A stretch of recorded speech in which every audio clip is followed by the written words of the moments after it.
Well, Gary, if we can start off, what shape's the squad looking in ahead of the weekend?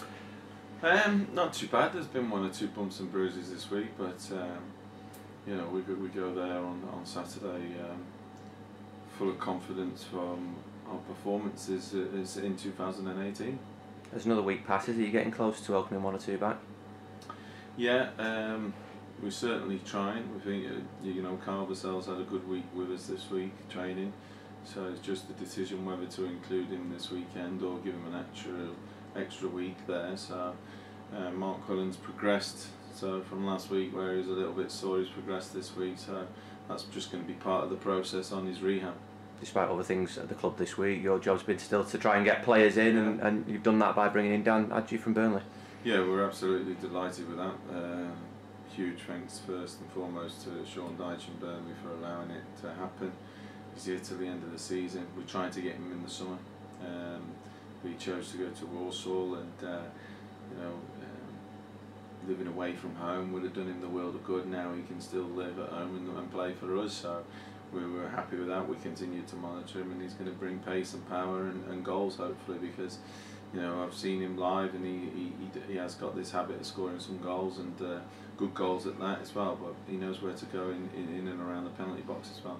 Yeah, he scored 5 for Walsall so far this season, and you mentioned Sean Dyche and Burnley, and he's even thrown him in against Everton and Man United and Liverpool, so he's got the experience under his belt. Yeah, and I've spoken to Burnley about him, and they rate him highly still. It's up to the boy now to come here and really knuckle down and produce some real lively performances and back that up with goals, ready for him to go back to Burnley next season in the summer and pre-season, and really put a case forward for him to be involved in and around their first team on a more regular basis. Obviously in January it comes with speculation, ins and outs, but as far as you're concerned, same as usual? No, it is, there's a lot of speculation, obviously, there's surrounding Kelvin Mellor. There's no point hiding behind that. It's been put in the press, but from my point of view, he's playing Saturday, and I've spoken to the player.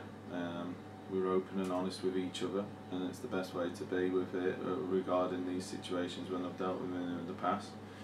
And we continue to work together until I'm told that he's not a Blackpool player. In terms of the game this weekend, what are you expecting? Well, I think Neil's done a wonderful job down there.